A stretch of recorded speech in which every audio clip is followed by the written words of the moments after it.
Welcome back to the Coins and Connections podcast, where we explore all things books, business, and bullshit. My favorite bees. I'm your host, the fairy coin mother, Cinquanta Cox-Smith of www.cinquantacoxsmith.com. Now let's get into today's episode. Hey guys, welcome back to the Coins and Connections podcast, season 5, episode 8. Today I will be doing a live reading of the second installment in my Journeys of the Heart series. The book is called New Birth in New Life. So probably at the very beginning of my podcast. Let me see if I can find out what episode it was. It was episode 39. When I first started, it was back in maybe November of 2018 that I did a live reading of Journeys of the Heart. I think I did 3 chapters. I think I did the first chapter, a middle chapter, and then the very last chapter. You guys can get a feel of the book. So today I'm back to read you guys a live reading of the first chapter, a middle chapter, and last chapter of the second installment, New Birth and New Life. This was one really fun book for me to write. In this episode, I'll be reading that. There won't be a Q Money Bag Start of the Week. There won't be a rapid fire question. I'll just be doing this live reading. I love to mix it up sometimes, so you do get these little bursts of me showing my creativity in a different way. And I love to write, and I truly want to get back to finishing this series. It just, time has not allowed me. Maybe I'm making an excuse, but I think I will get back into it. I have the 4th installment of the book laid out in outline on my door right now, but I still have not gotten into it. So hopefully I can make that happen, and I hope you guys enjoy this live reading in the episode for today. Before we get into New Birth and New Life, I do want to read the synopsis for this book. A one-night stand led to so many changes in Mary and Matthew's life.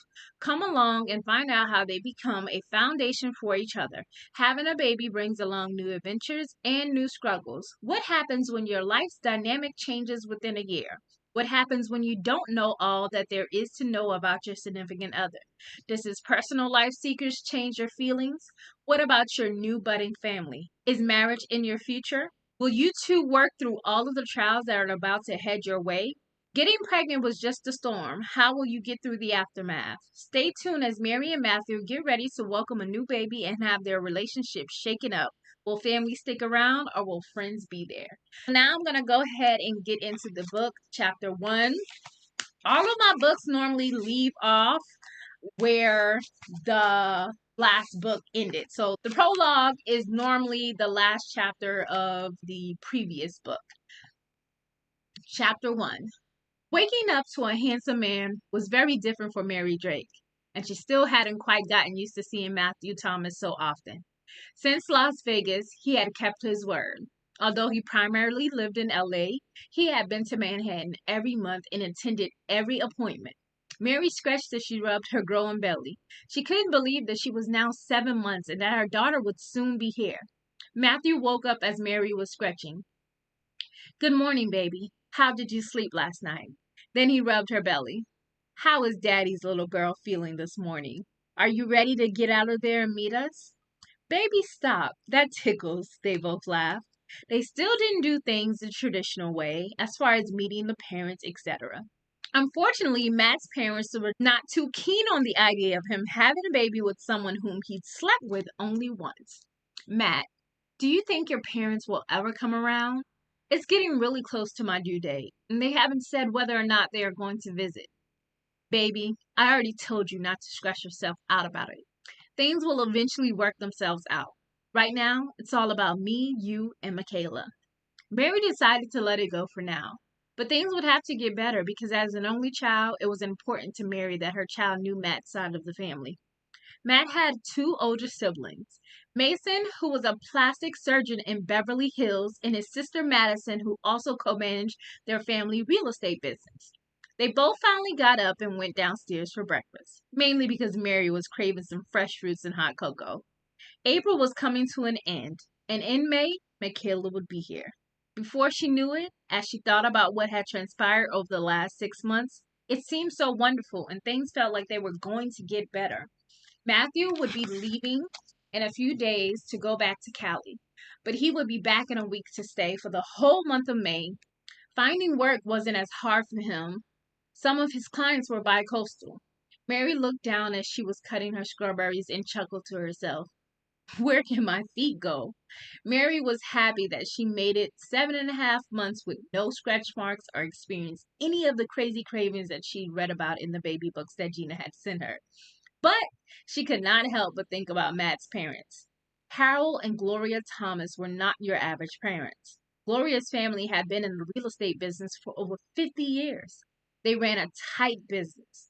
While Harold was just an average hard-working guy, mainly working blue-collar jobs before marrying Gloria, Matthew and Madison were not getting ready to completely run the family business. Gloria saw Mary as a distraction to her son's future, especially because his older brother declined to join the family business, and Gloria refused to let another son get away. They had groomed their kids for this moment in their life.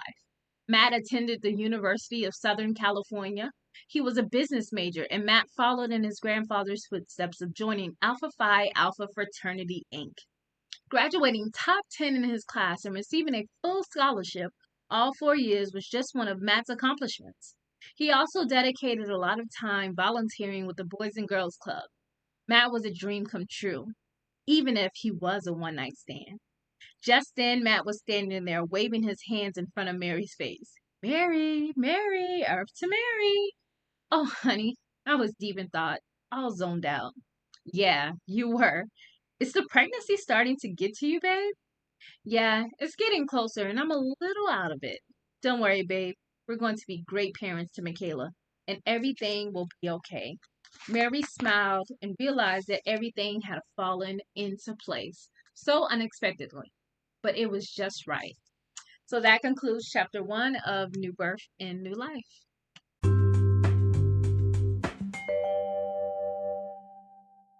I'm going to go ahead and get into chapter 11. This book has 20 chapters, so 11 is somewhere in the middle, and then I'll read the very last chapter. Chapter 11. It had been 2 weeks since Michaela's birth, and Matt and Mary had been settling in as new parents. The sleepless nights and the rotation had been more than either one of them had expected. The news about Monica didn't make things any easier for Mary or Matt. Mary hadn't had a chance to catch the girls up about the whole situation because of all the baby excitement, but she knew she needed to talk to someone soon. The energy in the house was very different, and even though Matt was doing everything to make things easy for Mary, their relationship was struggling, and it scared her. She didn't want to be just someone's baby's mother or end up being a single parent. She wanted something real, something that would last forever. Good morning, baby. Good morning, Matt. How did you sleep last night? And is Michaela still asleep? Yes, she is, and I slept pretty well. Good. I made you breakfast.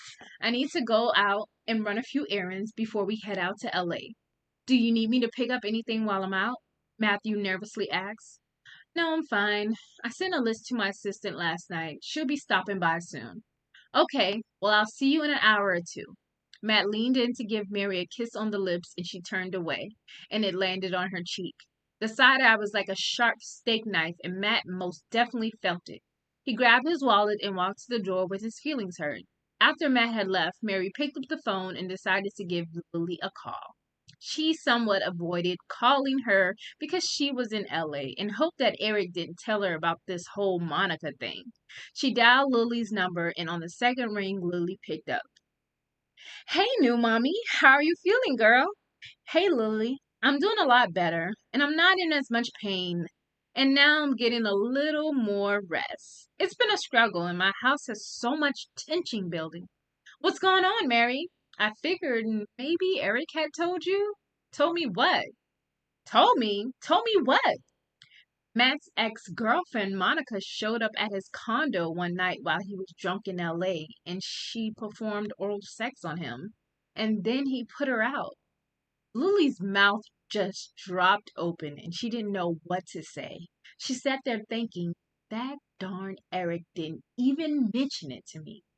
That's not all. That's not all either, Lily. She has been on Facebook putting up misleading posts and details about the encounter. Mary, I'm so sorry that happened. What does Matt have to say for himself? Are you two going to make it? Honestly, I'm not really mad at this point. I'm more disappointed that he didn't tell me right away. We are headed to LA next week, and I want to make sure we get to see you. We are staying at his condo, and I'm feeling weird about that. But he has been persistent because he said he has a surprise for me. I'm excited to see you and Michaela. I hope that Monica stays in her lane. Yes, that's the other thing I'm worried about. Is she going to show up? Like, is she going to try and do something crazy? I have been on guard. He has already had the locks changed and made sure his LA assistant is consistently doing a check of the property. I just hope I don't have to deal with any drama. I just had a baby, and that's stressful enough. I understand. Well, I'll just be a phone call away whenever you need me to grab my sneakers and Vaseline so I can knock a chick out. I know you would be ready for whatever. Of course, no second guessing. Well, I have my assistant coming over to help me start packing and doing some last minute things. But I'm excited to see you next week. I am too.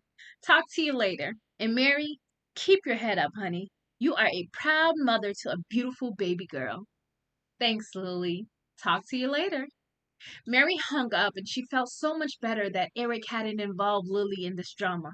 Even though she was still a little skeptical about going out to LA, she was excited to meet Matt's family and introduce them to Michaela. She figured maybe the good would outweigh the bad. Matt needed to call Robin to make sure that all of the decor was ready and the renovations had been made, and all of the finishing touches were being put in place. Matt dialed Robin's cell. Matt, how are you? I'm good, Robin. Just calling to make sure everything is on schedule. You know I don't play with my deadlines.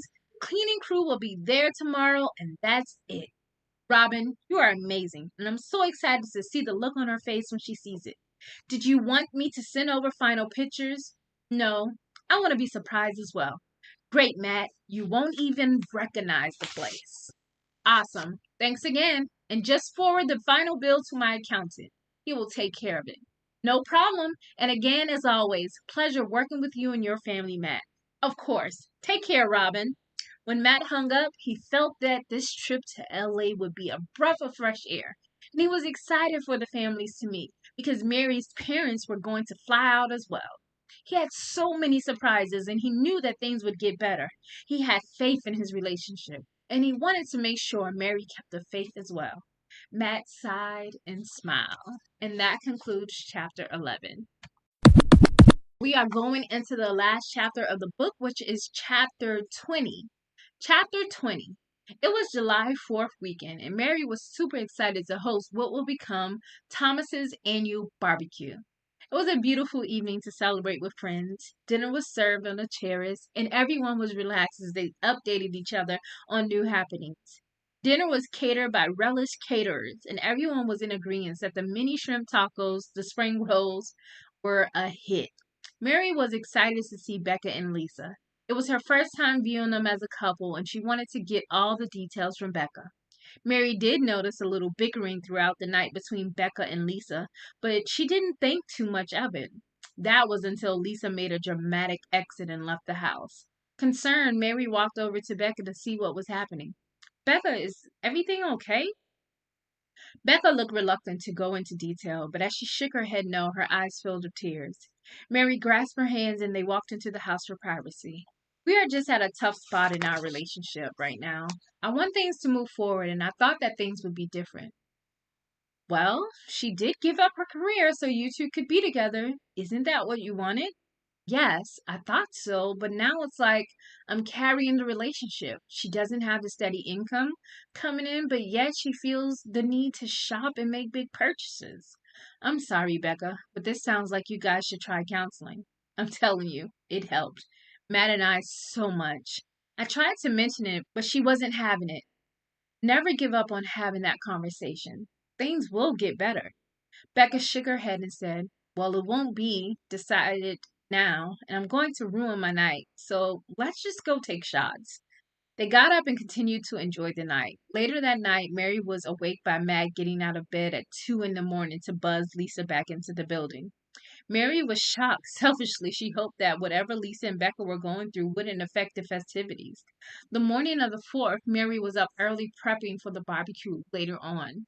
Everyone was still pretty much asleep. She waved at Lily, who left at 5:30 a.m. to prepare for the Lion King rehearsals. Around 10 a.m., Mary was preparing to pump and feed Michaela before the nanny arrived so they could go over to Broadway to watch the show. At 11 a.m., the group of friends stopped at Sarah Beth's for brunch and headed over to Broadway. The theater was packed, and everyone was grateful that Lily had been able to get them balcony seats. Once they got back, the guys started up on the grill, and the ladies, along with Michaela and the nanny, sat around drinking their respective beverages. Mary noticed that Beck and Lisa were still distant with each other, as it was more obvious because they were sitting on opposite sides of the room. Lisa sat up abruptly and asked Mary about making a few dishes for the barbecue. Mary was more than happy with Lisa's impromptu menu of creme brulee mini crab cakes and guacamole dip. The ladies sat around the kitchen as Lisa cooked shared memories over sangria that Lily created. Soon the conversation turned from memories to sex. They were all shocked that none of them had lost the sexy spark. Sally even spoke briefly with a guy she was dating. No names were mentioned, but she was blushing a lot. The ladies rejoined the men outside, and after saying a blessing, they sat down to enjoy the meal. Soon was about 9 p.m., and it was getting dark.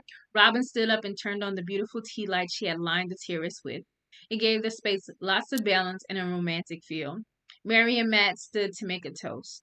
I want to thank all of you for being here with us on this holiday and for visiting our new home. I am truly happy to have such great friends. You all are such amazing individuals. Thank you so much. Lily for gifting us with amazing tickets this afternoon. Everyone, let's toast to Lily. Everyone raise their glass and toast to Lily. Thanks, everyone, and I'm so happy that you guys have been here to witness my journey, Lily said, smiling. At that moment, Eric stood and pulled Lily into his arms and kissed her deep. Eric looked at Lily and dropped to one knee. This has been an amazing year. From the time I've met you until now, you have been a light in my life and my best friend. I want you to know that I see so much in you, and you motivate me to grind harder every day. I want to become your family. I want to become your other half and the man you can depend on. Lily DuPont, will you do me the honor of being my wife? Yes, yes, yes! The fireworks started to go off, and it was the perfect moment to end that night. Even Becca and Lisa seemed to have called a truce for the moment. The ladies clamored around Lily to admire the ring, which was a flawless 7/8 carat round cut lined in white gold. Mary was so happy that Lily had also found true love, and it didn't hurt that their guys were best friends as well. They continued to celebrate until about midnight, and then everyone started to drop like flies. Mary and Lily were the last two up. They sat in the living room looking at pictures from the day. I'm so happy for you, Lily. This has been such an amazing night. Yes, it has. From Broadway to being a fiance, I am truly blessed, Lily sighed. Can we go outside to talk? Mary was confused. This was a happy occasion, but Lily had a serious look on her face. Nodding, Mary just walked out to the terrace and poured them both a glass of wine, settling into the patio swing. She prepared to listen. This night had been a great turning point in my life. It did not come without the obstacles and the struggle of surviving in LA. I'm just glad that I made it when I moved there to pursue my dreams. I thought it would happen first. I thought it would happen fast because I believed in my talents. I was so wrong about that. I've never shared this with anyone, but now I'm ready to release it and let it go. You have my full attention. I'm here for you. Mary didn't know what was about to happen or where the conversation was leading to, but she knew at that moment Lily needed to release her past. So that is chapter 20, and the epilogy, if y'all want to say the epilogue, says to find love and be able to learn to love a child has to be the greatest gift. Mary and Matthew were able to seal their fate and create a family. It doesn't matter how they started, it matters how they ended. Family tragedies test them, but in the end, friends still showed up and supported them.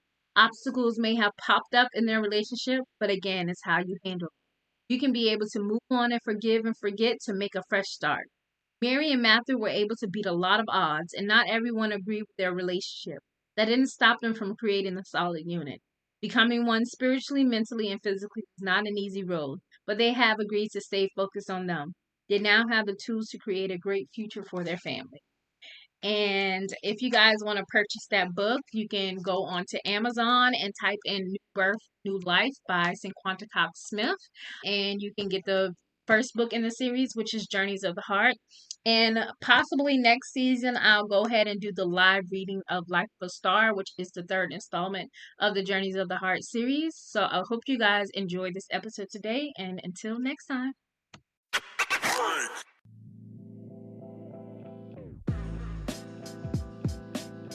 Thank you so much for listening and subscribing to the Coins and Connections podcast. Don't forget to leave a review and join the conversation over on Facebook and Instagram using the hashtag Coins and Connections. Follow me on Instagram and Facebook at Cinquanta Cox-Smith and at Coins and Connections. You can shop all merch at www.coinsandconnections.com. I love you more than I love this podcast. Peace.